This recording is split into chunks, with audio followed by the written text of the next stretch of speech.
projects out there, and it's a very overwhelming world. So when an aspiring author, and by aspiring author, I mean someone who hasn't yet published a book, when they are going out on the self-publishing journey, they're suddenly confronted by this immense world. They have to think about editing. They have to think about the ISBN.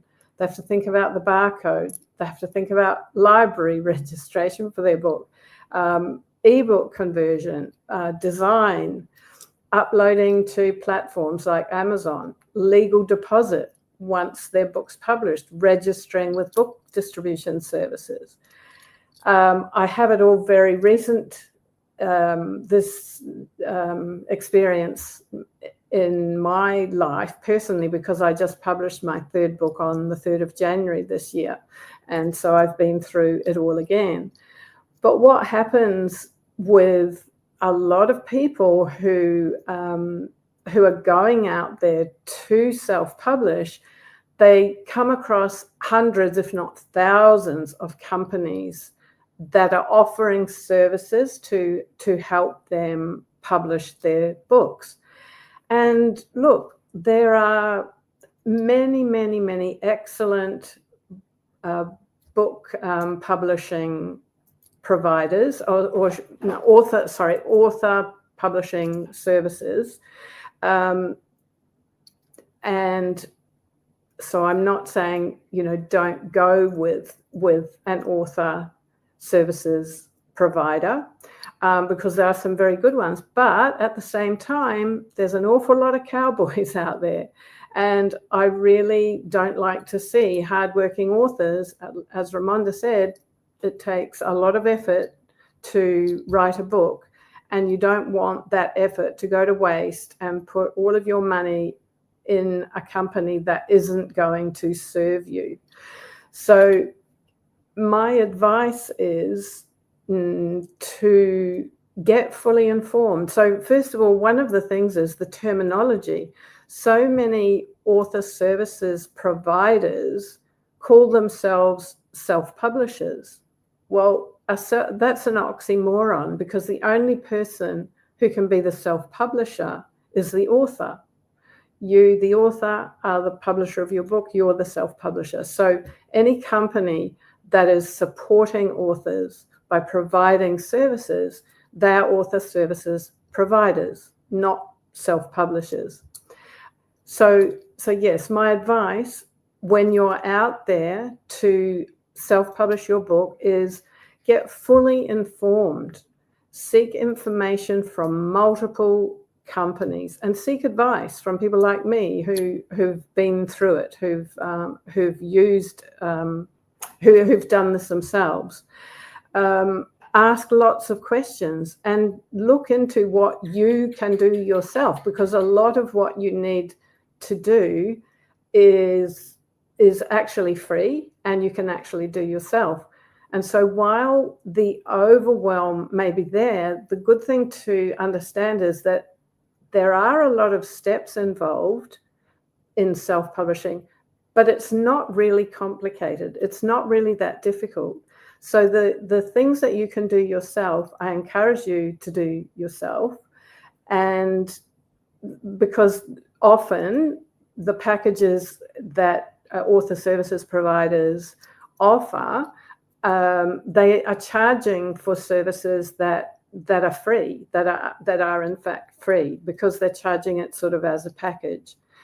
And yeah, be wary and be a little bit skeptical. So be prepared to really do your research so that you're going to get the best outcome for you.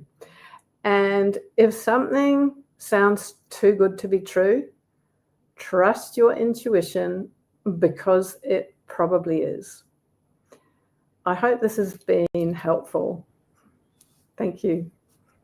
Thank you so much, Gail. Thank you. Some real practical advice there about writing a book. And, it's so wonderful to have you here on the stage with us today, and also for our summit, bringing those years of experience.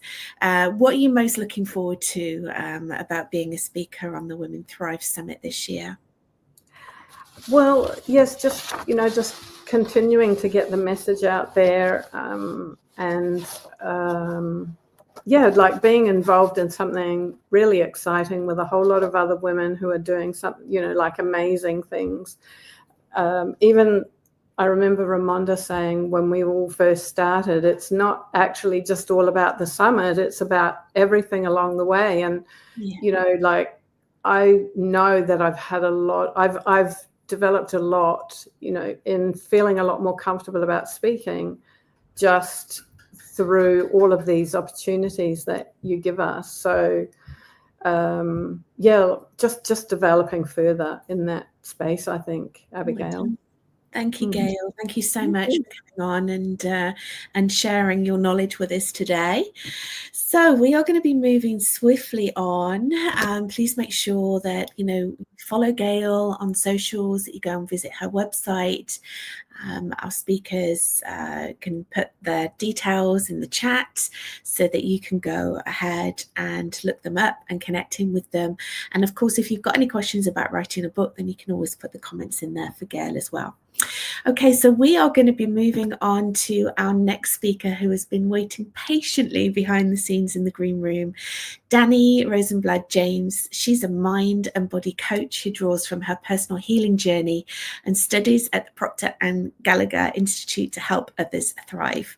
After overcoming a traumatic brain injury, she now guides clients towards self-connection, healing, and personal transformation. Her international bestsellers, woohoo, congratulations, The Wandering Heart, is a deeply personal tale loosely based on her experience overcoming her injury. Through her coaching and writing, Dani inspires others to face life's challenges with resilience and curiosity. Dani, welcome to the stage. It's so wonderful to have you here. Yay, thanks for having me. And continuing the theme, right, of overcoming resilience, like these huge curveballs that life can very often throw at us. And I know that is a huge part of your story. So we are very excited to have you here today. And of course, we're very excited to have you on the summit with us. But for now, please take it away. Yeah, definitely. So I want to paint a picture for all of you. Imagine you wake up and you're in a hospital bed. What are you going to do? Are you going to just lay there, or are you going to do some kind of action to get somewhere?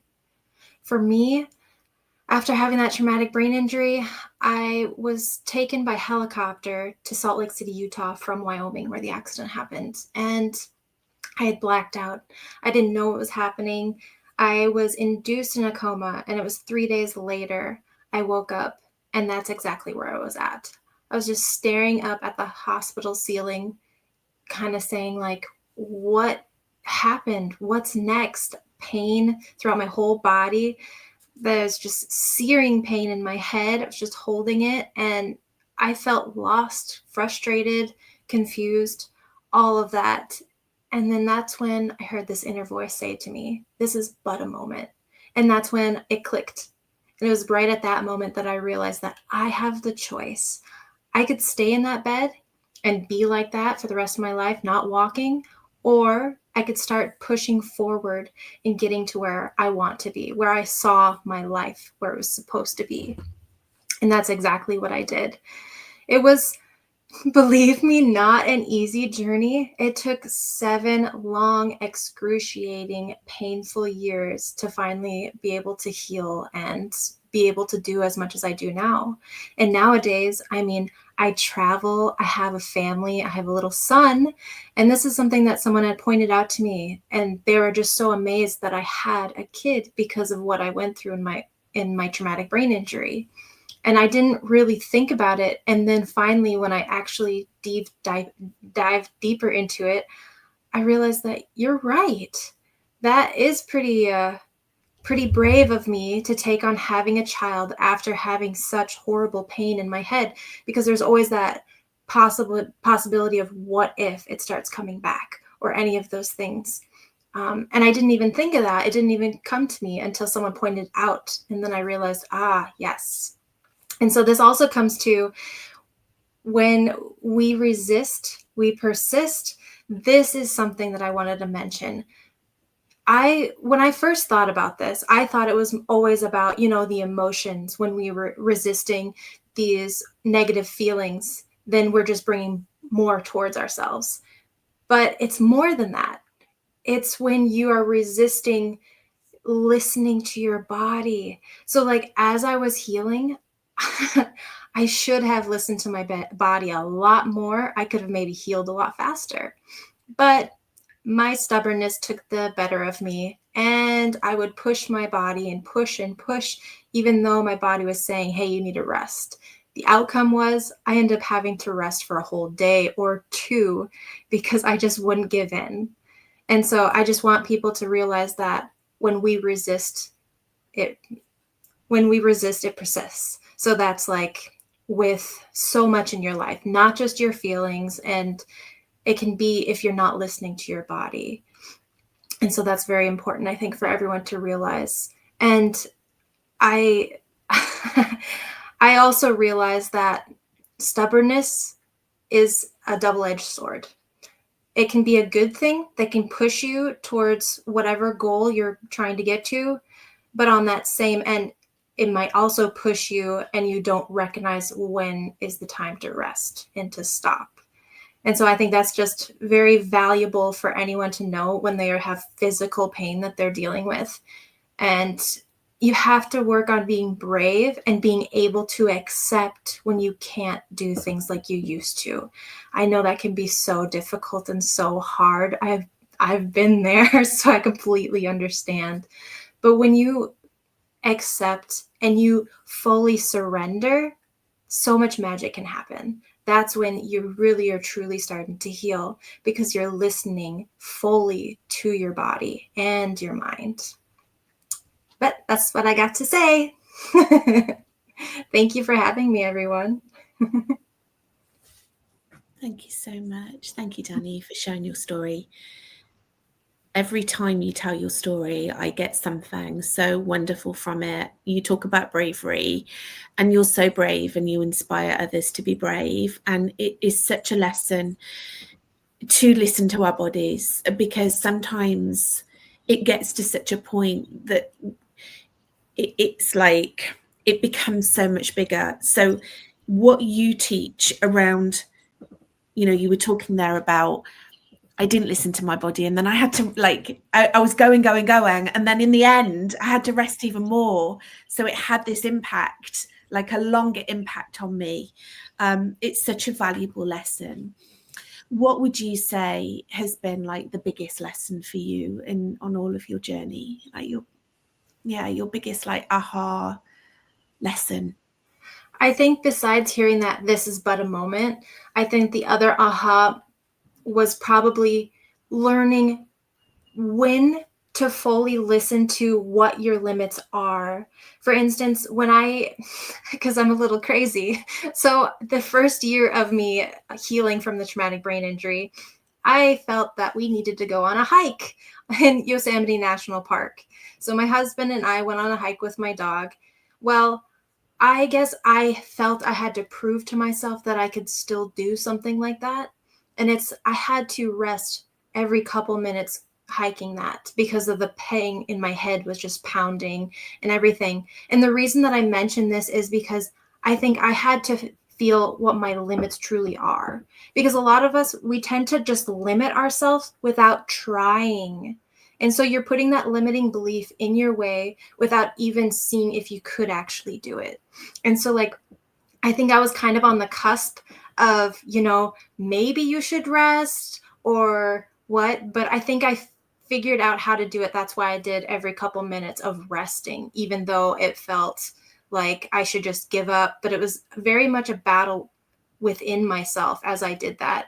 But I would never take it away, because once I saw that view, it was the most spectacular thing ever. And I mean, it was beautiful, but what made it so much more beautiful was the journey to get there, how much I endured just to get to that top, just to see that beautiful view. And it's still like, just talking about it, it makes me kind of tear up because of all of that I had to take on just to get there, just to see that view. And it just makes me go, I did it. I did it. I overcame that. I didn't let this make into a limited belief. I showed what I could do to myself. And I think so many more of us need to do that. Yeah, absolutely. Danny, you did it, and you continue to be doing it. Congratulations on everything that you're achieving. Huge congratulations on your book. We're just so happy for you that you've been able to, bring your beautiful work into the world in that way. And where can people connect with you on socials? Yeah, so I have a website, misfitwanders.com, and you can find me pretty much on all the social media platforms, Danny Rosenblad James or Misfit Wanders. Wonderful. Thank you, Danny. Thank you so much for coming on and sharing with us today. Thank you. Yep, thank you. Okay, so we are going to be moving on to our next speaker very shortly. But before we do that, I'd love to bring on my iconic co-host and founder and CEO of Women Thrive Media. She is the woman who is making all this happen. She's orchestrating all of it. The wonderful Ramonda Jan. Here she is, looking stunning in black lace. How are you enjoying the showcase so far, Ramonda? When we started, we said, what is going to be the theme? And as I'm listening, it's so becoming quite clear that life challenges, some difficulties, perhaps physical challenges that we face in our lives that's trying to prevent us to move forward, but actually our strength, our grit, our resilience, and our courage to continue going despite all of those things. I really enjoy that because I think it gives a lot of hope to people who might be in pain, who might be struggling or challenged, and just not knowing how to move forward. So I hope you're all enjoying this. If you are still here, I see that we're streaming to so many different platforms right now. So let us know which platform you're watching on, where you are in the world, and how you're enjoying this so far. And share it. Tag other people who might need to hear this. What are your takeaways, Abigail, so far?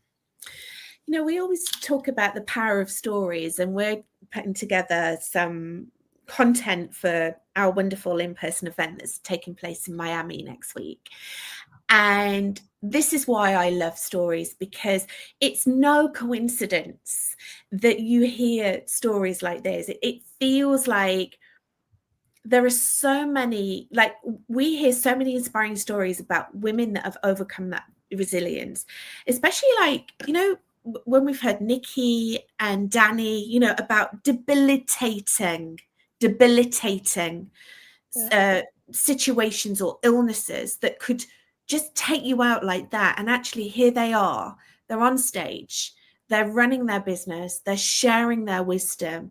And for me, that's the power of story, because if ever I feel like that there is something that is missing, or I can't quite make it, like there is something that is trying to hold me back, I just need to listen. I just need to tap in to one of these powerful stories, and it immediately gives me inspiration. And I know that it's doing the same for our audience as well. Yep. So for me, my takeaways are how powerful stories are at the end of the day, but also about how resilient we are as women. Yeah. We're so resilient, right? We really, really are. And that's what makes us incredible leaders. And I'm so proud of every single woman that's in our community who is stepping into their leadership right now. So I'm loving this showcase so far.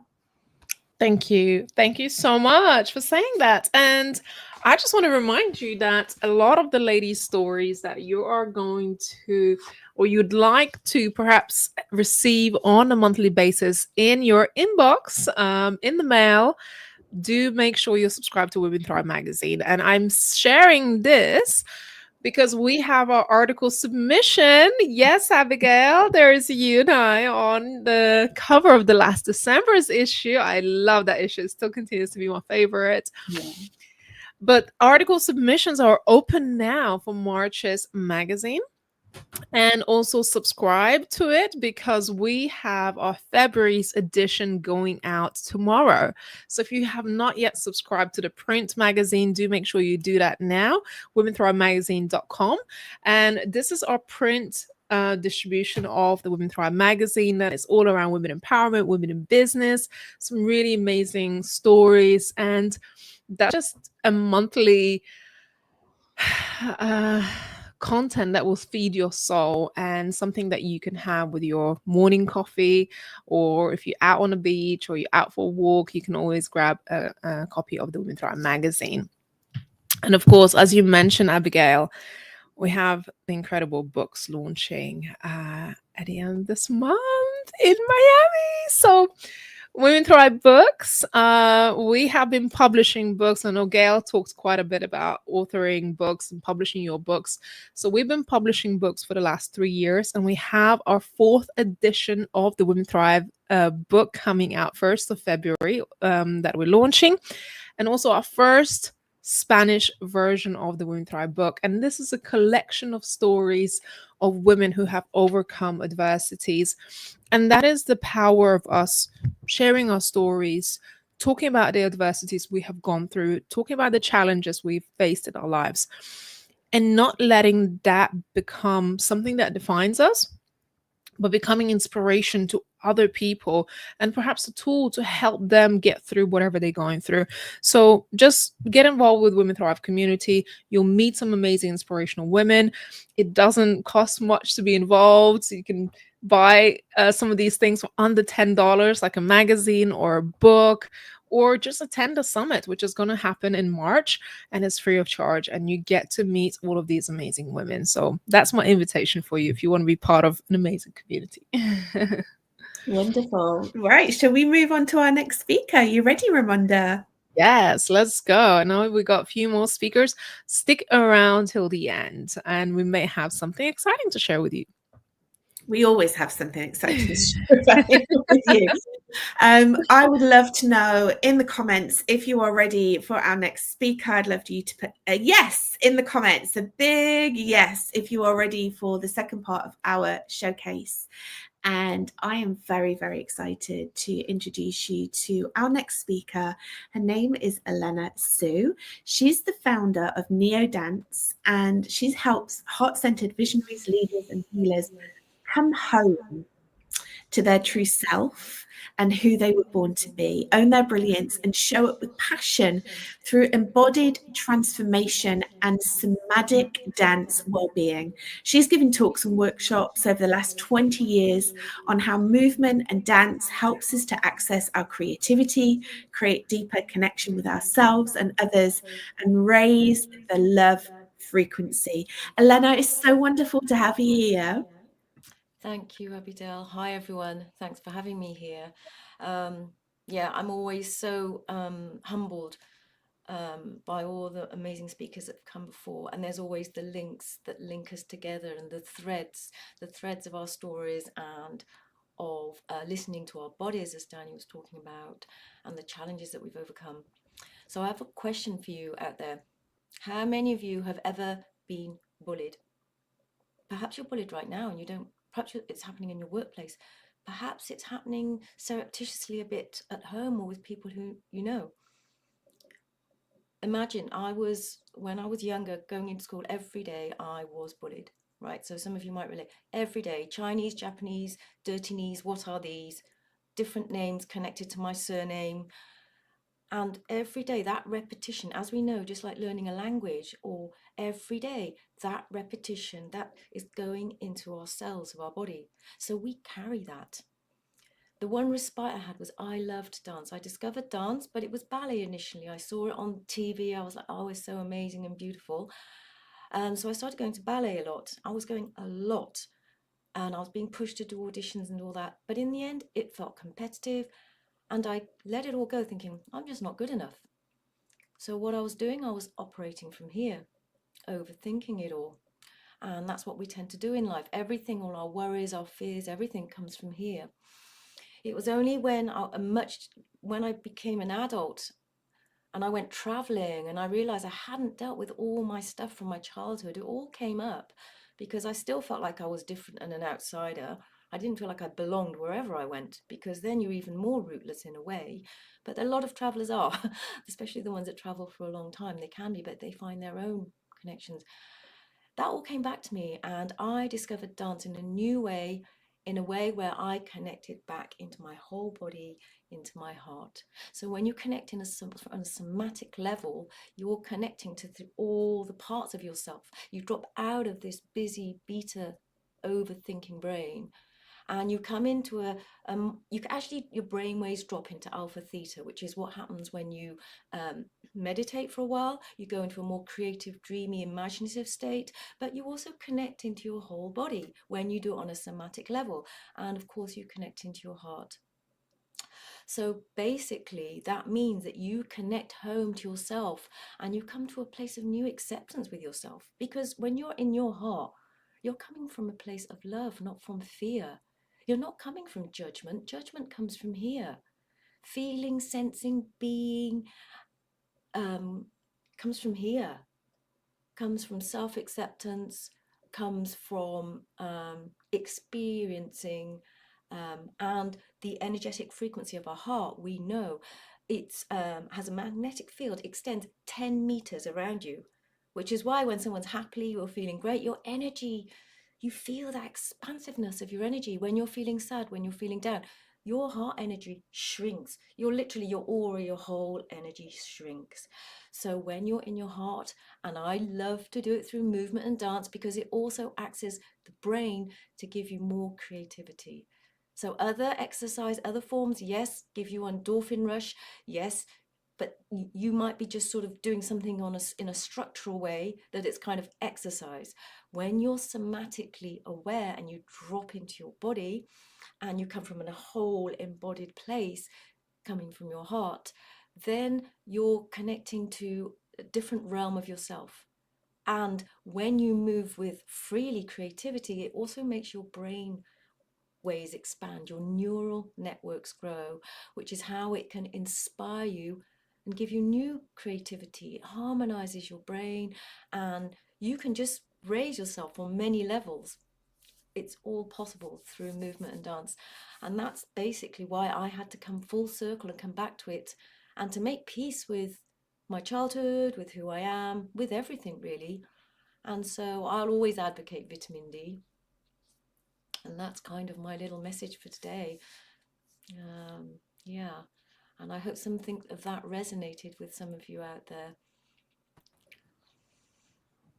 Hi, Elena. Thank you so much. It was interesting. You were talking about, before you started to your talk, you were talking about themes and threads. And when I was listening to the other speakers, obviously I knew that you were coming on, and I was like, yeah, Elena's gonna like carry on this theme. And you did. I love that you talked about the conscious, when you're really conscious about that movement. And I know you were speaking a little bit there about the choices that you made and why you really love the practice that you do. Whenever I hear you talk about somatic dance, there's something that changes within you. Like, you're so tuned into it. You love it so much. I can really feel your passion. What was it that had you choose that? Like, what's your why? Why do you want to be speaking on stages and sharing this with an audience and speaking about your craft in that way? What is it that really drives you forward with it? When I've been dancing and really been in that zone, I've been in a space that nothing else is in close to. Actually, a friend's made a joke saying, when I've been near the front of a stage listening to someone I enjoy playing, it's like orgasm. But it's not the same. It's something else. It's something different again. It's a different frequency, if you like. It's that state of actually connecting. It can be seen as like a spiritual connection. It becomes transpersonal. You lose the smallness or the small worries of your small self. You connect into your bigger self, and you sort of take a wider perspective on everything. So it's kind of like a high level overview of things. I mean, that doesn't just happen instantly. That happens when you're really in the zone and you go into it and you just access a different level of being and thinking. And yeah, it's given me the most, I can't even think of the right word right now. It just fills me. It just fills me. And when you connect in that way with other people as well, it can be amazing. And it's the language that doesn't need words. So, you know, it breaks down all barriers. And it's the oldest practice since time began. People came together to gather to celebrate, dancing for the rain, for the sun, for wedding, everything. Even today, right? At a wedding, at a party, there's always going to be music and dancing. It's standard. And then generally as well, because people in many cultures are a bit self-conscious about just dancing, there's always the bar. So, you know, you know, let's just gravitate to the bar first, get a couple of drinks in, and then we'll be fine. You know, and so I want to bring that out so that make it more of an acceptable thing to just be more free and open in your body and to move more. So yeah, and it's one of the main arts with music, and actually there's always lack of funding for it. So that's another reason why it's got to be kept alive. My MA, which was voted as one of the top ones at the time, they don't do it anymore. They lost the funding. And it was in the Guardian, it got awards, and it's just like, you know, the STEM subjects always win, which is great, but STEM subjects are here. They're not here.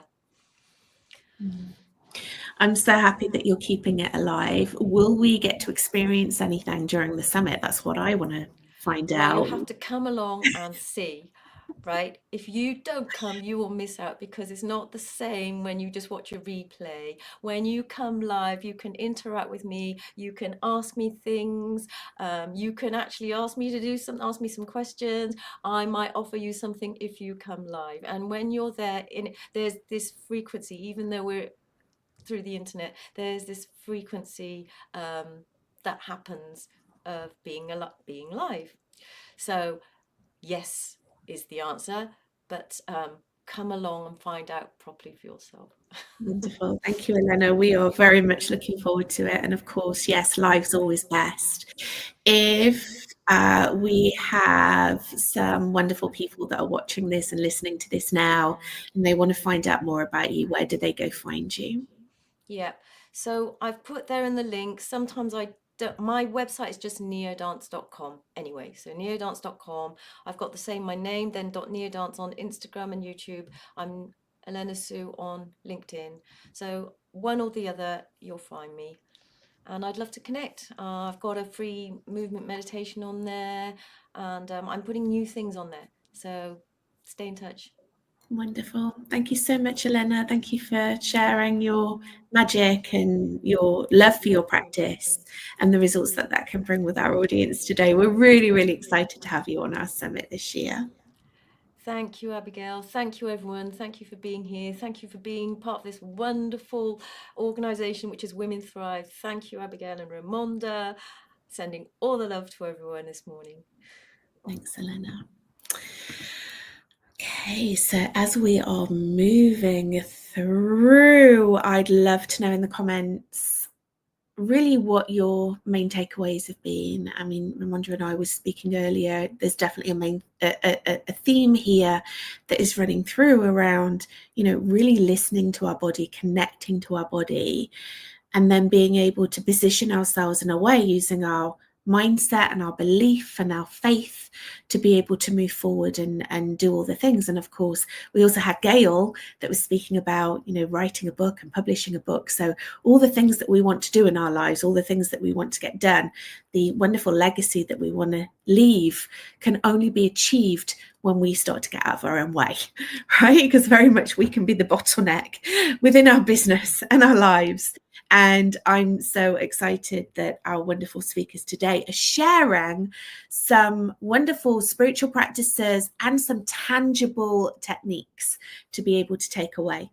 We are going to be continuing very shortly with the rest of our speakers. I would love to bring Ramonda back onto stage to maybe have a little catch up and a chat before we go on to our next speakers. Raimonda, has that put you in the mood for maybe some somatic dance when we go to Miami next week? What a good question. Well, I am just reviewing my shoes, and I am sure maybe one pair of those shoes will be my dancing shoes. It's I love to dance. I've always loved to dance. I wouldn't say I'm very good at it. I've got rhythm. We're good. I've got rhythm. It's just I'm not classically trained, but I love the fact with any of these practices, you know, with anything that can really make us feel alive and is fun, that makes us laugh, that brings us together in community, when we can apply a level of consciousness to it and make it really almost like a spiritual practice. I love to hear things like that. So I've really enjoyed our talks today, and you know, we really hope that you are taking away some real insights in order to apply to your business and life as you're moving forward. And again, we'd love to know in the comments how that is hitting home with you. Yeah. I think it was this week that a podcast of ours came out, so Women Thrive podcast, and I was interviewing one of the authors from the Women Thrive book, and she talks about how music can be so healing for trauma. And music is such a universal thing. Like, you can go to another country, you might go to India, and you may not even know the language, but as soon as the music comes on, you're just like, okay, you know, it makes you want to move. So music is such a universal thing, and it's a happiness, right? In today's world, we go through so many difficult times and challenges, and the world can weigh us down, and we feel like we're carrying everything on our shoulders.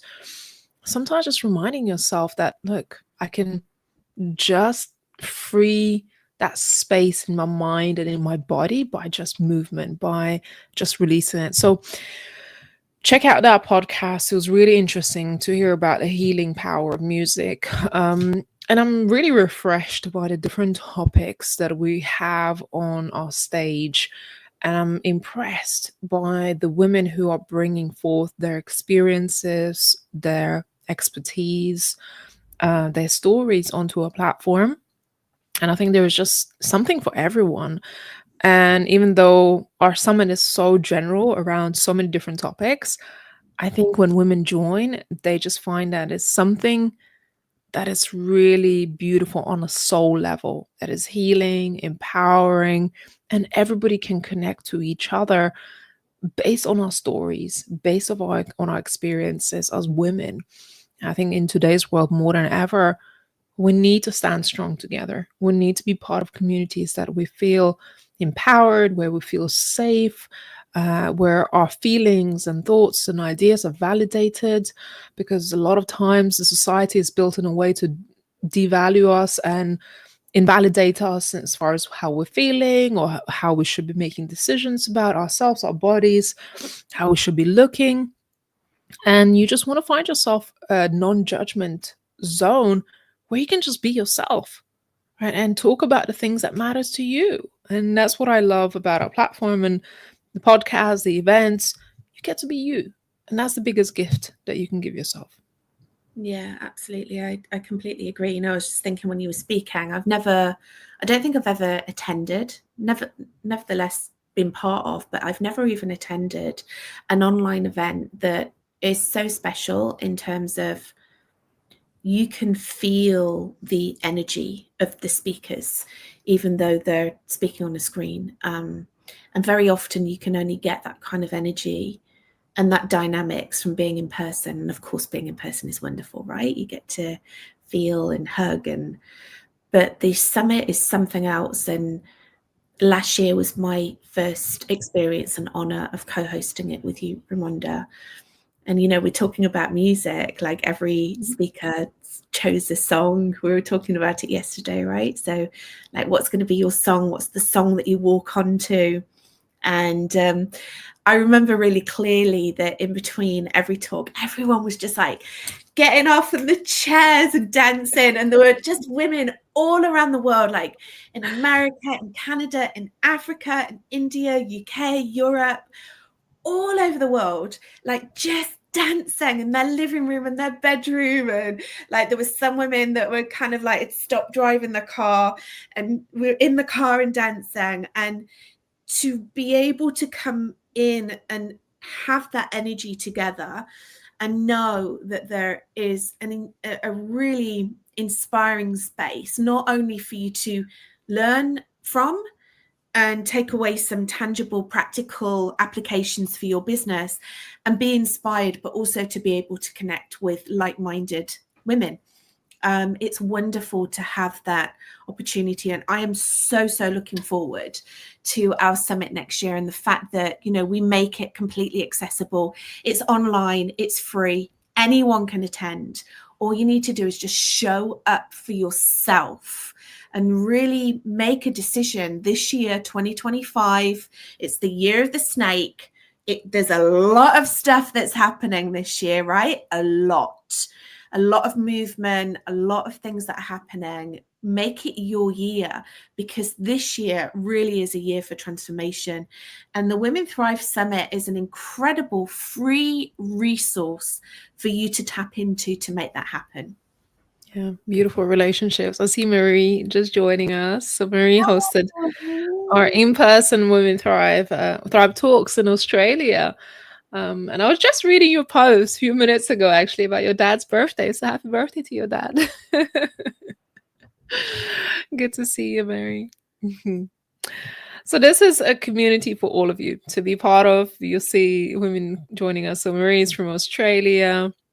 I've got ladies from the United States who woke up so early to be here today, from India, from Europe. And I'd love to bring our next speaker. I think she's got something really exciting to share with us today. Our speakers never cease to surprise me and delight me with their amazing talk. So if you're still here and we've got 2 more speakers to go, just leave a comment below. Let us know where you're watching this from. So my lovely speaker next is Garisha Andrea Steigler. I think I'm getting this right. She is an orgasm coach, a trauma and transgenerational healing specialist, and the founder of Conscious Woman Academy. With her unique holistic Empress O method, she empowers women to break free from the limitations of their past, rewrite their old stories, and unleash their full potential to create a life that they truly desire. Andrea, how are you? Good morning.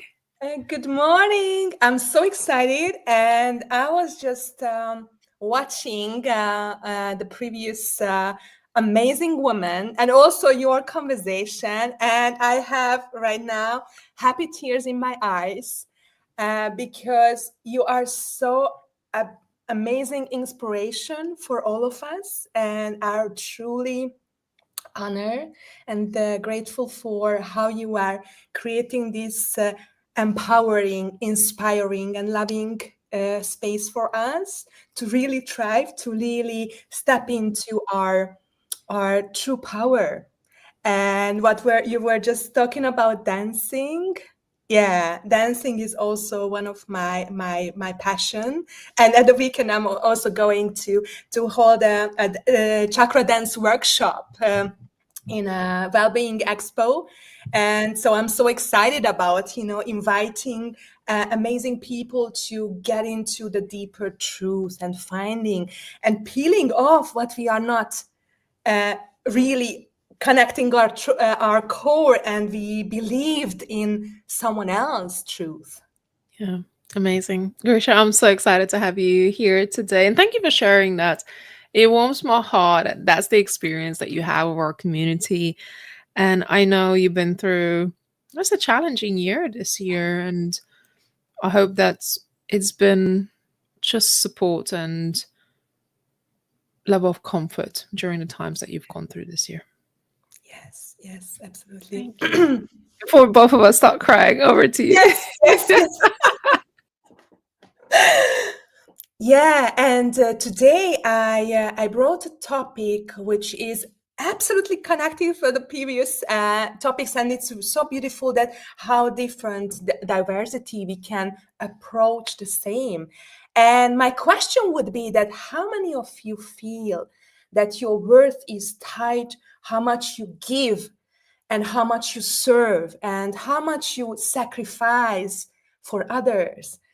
And what if I told you that receiving and not giving is the key of healing, love, pleasure, and abundance? And yet, and we try to embrace this idea. Our head is often tells us, no, it's selfish and undeserved, while your heart is just quietly melting, yeah, in rest and nourishment and love. And also that's why we also had that happy tears, because this is our truth. And for most of my life, I believe that love meant giving endlessly. And this belief, of course, didn't come from nowhere. It came from my amazing two extraordinary women in my life, my mother and her mother. And both of them gave everything they had for the family, and often the expense of their own well-being and health. And my grandmother was doing, a lot of housework and creating amazing food and working and take care of our me and my brother. And also my mother inherited this pattern, always making sure that others came first, whether we are as our kids and my dad and the whole family. And for peace, she wanted to satisfy everyone. And as a little girl, I saw their selflessness, and also I thought that this is what loves look like. And I observed this deep lesson that love means sacrifice. And I saw their endless giving as an act of devotion. And I thought that this was the way to be a good woman, a good partner, a good friend, a good employee, and a good businesswoman. So giving, giving, giving. And I didn't see directly the price they took on them, the exhaustion, the unspoken resentment, the suppressed emotions, and the lack of their joy of their own lives. And I carried these beliefs in all of my relationships. And as I grew older, then I became overgiver. And I always, who always said yes to everyone and put my needs the last. And I did it also in my relationships as well, my romantic relationships. And I often felt empty and wondering why I wasn't receiving the same energy in return. And what I also faced with this hard truth that my love language, what I learned, wasn't that Gary Chapman's 5 love language, but what I learned and what became my love language is abuse, and abuse myself. And I thought if I give enough, that they will love me and others will love me. And the more I give, the more I would be loved. And if I sacrifice enough, I will be worthy. But no matter how much I gave, it was never enough. And this is what I absolutely learned from my father. And I was constantly chasing love and approval outside of myself and abandoning my own heart in this process. And this overgiving pattern and also self-sacrificing wasn't about love. I learned that this was about fear. The fear that if I stop giving, then I wouldn't be worthy for love. And it took me years for healing work and to understand that I need to transform it somehow. And this was a big breakthrough. I remember that I did this, everywhere there is a kind of like love yourself. and look at the mirror and tell yourself, I love you, I love you, I love you, and fake it until make it. And I did it. And there was a moment when I realized, oh my gosh, it's just the tip of the iceberg. And I cannot believe it when I'm saying it's not my truth. And I need to go and dig deeper in this. And it's just a kind of like put on the bandage of something which is much deeper. And so for me, this was a big realization that one is that loving myself is not just saying that I love myself or I love you, but it's a kind of a way of living. It's a feeling. And what we just allowed ourselves with Raimunda, that there were happy tears in our eyes because it was our truth at that moment. And this is the self-love is not something you can fake. It's something you need to discover. And also that it's not how much I'm giving, but it's open up to receive it. And just the last thought about that, how it's connecting all with pleasure, because this is my passionate topic, that the true love isn't just accepting myself. It's about allowing myself to feel good, to experience joy and embrace pleasure in all kinds of forms, and also that pleasure isn't a luxury. It's a natural expression of self-love. When you open yourself to pleasure, it's kind of like whether it's a heartful love or tears in your eyes or a beauty of nature or a sensual delight of your favorite food, or self-pleasuring or melting in the intimate moment of your partner. So this is what we cannot just say or cannot just read in the books, but we need to embrace, we need to feel it, we need to live it. And so there are three things I really want to share with you in that last, as a last takeaway, that what I learned, that self-love is a foundation of pleasure. When you honor and nurture yourself, you naturally create space for joy and connection. And the pleasure is an act of love. It's not selfish. It's a way of telling yourself that I'm worthy of this. And the third one is receiving, create balance. When you allow yourself to receive, you step out of the cycle of overgiving and creating a harmony between your heart and your mind. Thank you very much. More self-love, please. Yes, yes, yes. More pleasure, more orgasms, everything. We love you, and we love the message that you bring, and this message of self-love. When you were talking about mirror affirmations, it's such a powerful practice. I love my mirror affirmations. I remember when I was first introduced to this work about 8 years ago, when I left corporate, and I was really, had a lot of PTSD from corporate because I'd really shut myself down mentally, physically, just so that I could operate in that very patriarchal, hierarchical environment, right? And I did not know really how to receive. And I remember the first time that I ever I did a mirror affirmation, and to say I love you to myself in the mirror, and I could not even speak. Like, my throat was closed, my throat chakra, my throat center, it wouldn't even allow me to speak. For anyone who is watching this and really wants to sort of make those first steps, what would you say to them, Andrea?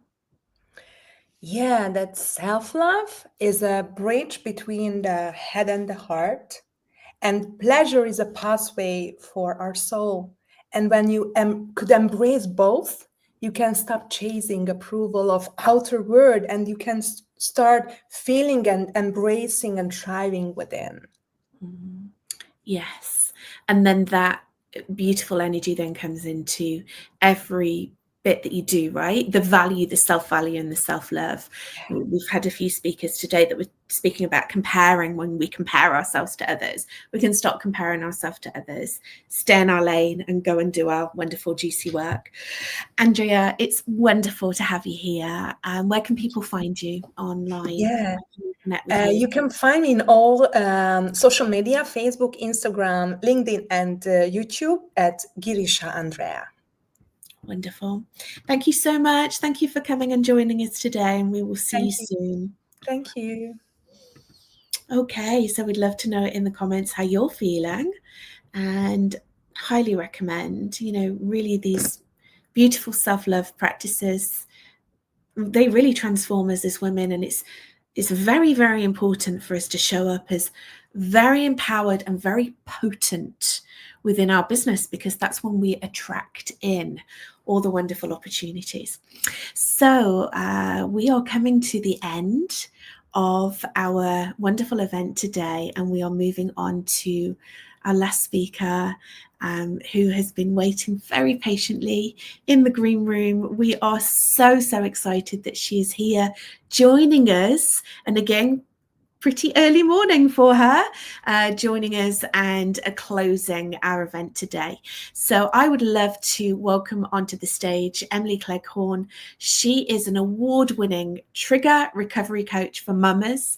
She's an author, she's a podcaster, and she's an inspirational speaker.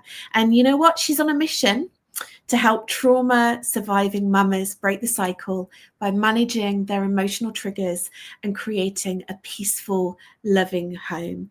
Emily, welcome. Good morning, Abby. How are you doing today? I'm good. You're so perky. What time is it there? Because you're joining us from the States. It's 10 to 7, but in all fairness, I did have my protein coffee, so I'm all good. Wonderful. Emily, we're so excited. I love to hear you speak and to share your point of view and your beautiful gifts. So please take it away. Awesome. Good morning, everyone. I want to let you know that those moments where you're dealing with your children, or you're in public and you're trying to get somewhere because you're on a schedule, and out of nowhere, your nervous system is dysregulated. Those triggers are not your fault. I know that so often society can shame us for feeling that, and we can shame ourselves and feel like a bad mom, a bad parent, for losing our ever-loving mind when our nervous system becomes dysregulated. But what I want to share with you today is when your nervous system becomes triggered, becomes dysregulated, it is your body's way of communicating with you that you need some love. Something is going on. Typically, when your child is throwing a temper tantrum and you lose your mind, it's not the thing that your child is throwing a temper tantrum about that's causing you to be triggered. It's a memory that comes up from your childhood that is calling to be healed. For example, one morning a couple of years ago, I've got a beautiful, stubborn, independent little boy. And his go-to when he gets frustrated is screaming. One morning, it was screaming fit after screaming fit after screaming fit. And eventually, about an hour into this ordeal, my nervous system couldn't handle anymore. And I lost my mind. I actually ended up kicking a hole in my laundry room wall, unintentionally, of course. I didn't realize I had that much power in my kick. But that energy in my body, that tension, I needed to release it. And instantly, as soon as I saw the hole in the wall, I was like, oh crap. That was not the correct way to deal with that, but it got the energy out. And in that moment, I realized upon some reflection that I wasn't feeling that way because of my adorable little son's screaming. It was what his screaming reminded my nervous system of.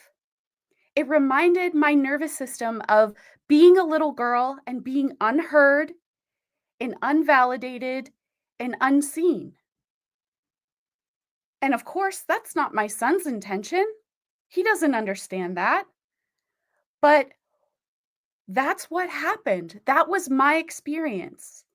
And in that moment, rather than being the safe place for my son to deal with his feelings as a little boy who is just learning to navigate that, I took up that space having my own adult temper tantrum. And so while your triggers are not your fault, they are your responsibility to learn how to manage. And so over the last number of years, I've been developing my own trigger toolbox. And a trigger toolbox is just a collection of healthy coping skills that can help you as a busy mama to manage your triggers. And the good thing is that we can teach our kids these same skills and they can benefit from it too. They can learn at a young age how to manage their triggers so that when they're adults, they're not learning the skills that they didn't learn as children. Because I didn't have the opportunity to learn these skills as a child. So I'm kind of backtracking. And there are many of us in this situation where we're backtracking to learn the skills that we didn't learn as children. But your triggers are not your fault, but they are your responsibility. And so I encourage you to, instead of judge yourself and talk down to yourself, oh, I'm such a bad mom, blah, blah, blah. I can't. Your triggers are like a time machine. And get curious. Don't meet it with judgment. It doesn't serve anything. It doesn't help you move forward. It keeps you stuck. Meet it with curiosity. What is my body saying to me? What was happening in that situation that caused my nervous system to go awry? Now, of course, you may not do this right off the bat. It's like going to the gym. You have to work consistently at it and build that resilience and curiosity. But over time, and I can tell you this now, my kids can throw a temper tantrum and I'm their safe place. So consistency over time, you can nurture your nervous system and become a safe place for your kids to feel their feelings. Keep pushing through, Mama. You got this. I just want to give you your flowers, Emily, and just say congratulations for your strength and developing wisdom, because the hardest thing for us to do is have that moment of self-reflection and realization and take accountability for our actions, especially when it comes to dealing with children. But what I love about you that you quite openly talk about trauma and how it affects our nervous system, because small things could just really trigger us. Emily, how do you support other women right now who perhaps are challenged on a daily lives with parenting their children or just navigating life, and they know perhaps that's not them coming out in these reactions, and they really want that support? So I guide them through creating their trigger toolbox. It's Mm, very practical. What is the root of their trigger? What is their trigger? Because sometimes we aren't even aware of what our trigger is. So starting from the ground up, what's your trigger? And then what can we do practically in the moment for you to bring that down and manage that? powerful. Emily, how do people connect with you? You can find me on Instagram, emily.mamahoodaftertrauma, and I would love to connect with you there.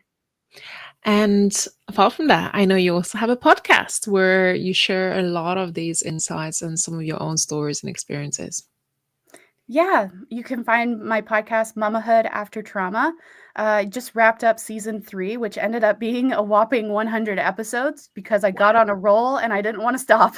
So I'm taking a little tiny bit of a break to record some episodes for season 4, but we'll be back. We're just getting started. Yeah, amazing. Look, Emily, I had the opportunity to get to know you over the last few months, and just your strength, resilience, in just the way you show up. And I know life is not always easy. It throws curveballs. And I know you're doing so many things, your podcast, parenting, running a business. But I'm just always in awe of like just your strength and resilience and what you're doing. I just want to say it's so important for women who are navigating this. I'm feeling emotional because I feel like a lot of times we do something like, recording so many podcasts to support other women and not realizing how impactful it is for people who are going through trauma or dealing with triggers. So I just want to really celebrate you for just going through the ups and downs and showing up for your community, because I know it's not easy. Thank you, friend. How important for women to be part of communities? And I know you have one of your own, particularly for women who are navigating their life journey after trauma. Well, our trauma would tell us that we need to do it alone because nobody can possibly understand what we've gone through. And that is a big old lie to keep you isolated and safe, quite honestly. But being part of a community is key in motherhood, first of all, and in trauma recovery, because when you are part of a community that gets you, that understands what you're going through, the road that you're walking, they're able to support you on those inevitable days that are really tough, those days that you feel should be a bed day, where you just want to pull the covers up over your head and ignore life. They can support you through that. And it could be the difference between giving up and persisting. Community is crucial. Yeah. I feel like a lot of times when we've gone through trauma, the self-isolation, to keep ourselves safe and protected for another heartache is really something that we do a lot. So I'm glad that you shared that and perhaps brought some awareness to people as well. Thanks for showing up today. I know it's early for you, and we look forward to seeing you at a summit as well. Yeah, I can't wait for the summit. Amazing, Emily. Thank you so much. Appreciate you, and have a good day. Yes, you too. Thank you. Well, this was our last speaker, Emily Cleghorn, and I hope you have enjoyed. Please connect with our speakers. Some of them have books, podcasts, communities, Facebook groups, opportunities for you to work with them. If something did touch your heart and you feel like, oh my God, this person I need to speak to, she gets me, she sees me, she understands me, get in touch with them, send them a little message. This is the most beautiful way you can give flowers. And of course, register for the summit at womenthrivesummit.com. And our event is March 17th to the 21st. I want to give some flowers to my wonderful co-host. Welcome back. Thank you so much for doing this showcase with me. I really appreciate you. Oh, thank you for inviting me every month to do this. I love it. I really enjoy it. And of course, this is just the first part, right? We've got another part later on today. So I'm really, really looking forward to that. Yeah, absolutely. Abigail, well, we're going to do this again later on today for our evening showcase. So if you do want to tap into more amazing speakers and their mini talks, if you enjoy this, make sure that you tap in this evening again, which is going to be 7 p.m. GMT, which I believe is 2 p.m. EST, which is going to be spotlighting other speakers from our summit, which usually are in the United States. It's going to be amazing. We stream this on our LinkedIn, our Women Thrive YouTube channel, Women Thrive Media Facebook channel, and a couple other places. So you can be in StreamYard alongside other people, or just tap in on any of our social media platforms. Big thanks to our team, for our production team, my beautiful co-host Abigail, and all of you who watched us today. Thank you for your time, engagement, support, being part of the community. And of course, the biggest shout out is to our speakers who delivered their talks. Anything else you want to share before we close out? No, just thank you for watching. Thank you for being here, and thank you for supporting. And we'll see you soon. Thank you. Well, we'll look forward